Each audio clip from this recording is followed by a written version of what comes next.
In this review we look at two Wirtgen cold recycling machines. Model 6211 is the WR2000XL and it's a machine aimed at the North American market. Model 871101 is the WR250 and it's in the colours of Schnorpfeil. The WR250 comes in a box labelled WR240 and for both models the box styling and size is the same. Let's choose the 2000XL and see what's inside the box. As you would expect, there's the normal pair of expanded polystyrene trays and they're helpfully marked top and bottom. Also included with this version of the model, but not the WR250, is a simple instruction sheet that describes the main features of the model. It's simple enough, but it's a worthwhile inclusion. Lifting the lid, the 2000XL also comes with a bag containing a couple of small tools. There's no assembly to do because these models are complete out of the box.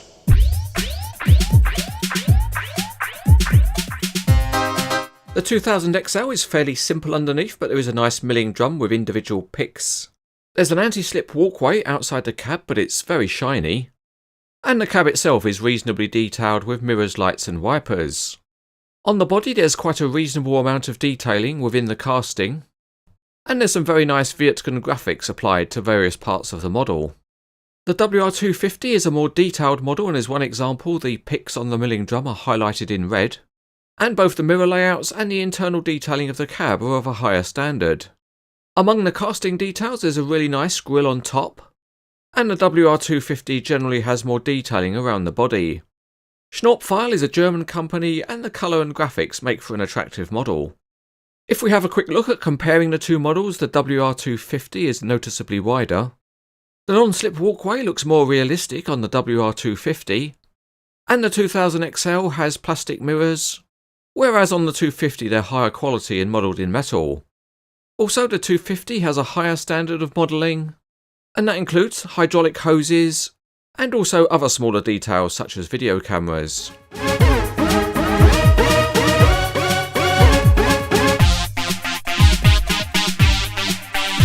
We are out onto the grinding circuit and first up is the WR2000XL, and it starts off by rolling reasonably well in a straight line. The big milling drum does turn, although it's a little bit sticky on the review model. And another piece of functionality is that the front and rear skirts can both be adjusted.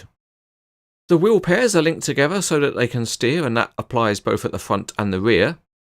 And the angle that can be set is quite good, and if we set the machine down then it moves in quite a nice curve. Another good bit of functionality is that the mechanism for raising and lowering the drum works. And the range of movement is good, although the rams were just slightly loose on the review model. Another interesting feature is the sliding cab, and on the real machine that allows the operator to get a good view front and back. And the way that works is that the seat inside rotates, and with this model you get a special key and you can rotate the seat. Moving on to the WR250, and the rolling test is performed equally well. But the review model has a rather nicer milling drum which rotates freely. This version of the cold recycler also has adjustable skirts, front and rear, and steering functionality is also available on all the wheels. So let's put down the machine and see how it travels. And yes, it can certainly send you around the bend. This model also has the ability to raise and lower the milling drum, so you won't have to scratch the surface of your display case. It also features the same sliding cab functionality, but there is a small difference in the way the rotating seat works on this version of the model. There's no tool, you just grab hold of a knob. Another improvement on this version of the model is that it has an opening engine cover. That works nicely and there's a detailed plastic engine underneath. Yes, it's competition time! So now we're going to put the two machines through their paces and see which is the fastest over a short length. So as they approach the start line, is it blue or is it white? Is it white or is it blue? Make your choice. And go! And yes, the clear winner is the 2000XL.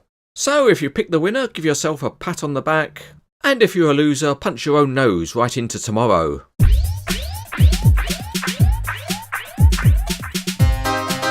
The 2000XL is based on a model that first appeared in 2006, so it is a little bit dated.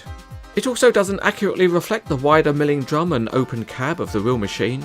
It's a hard to find model, but it's nice enough and is recommended.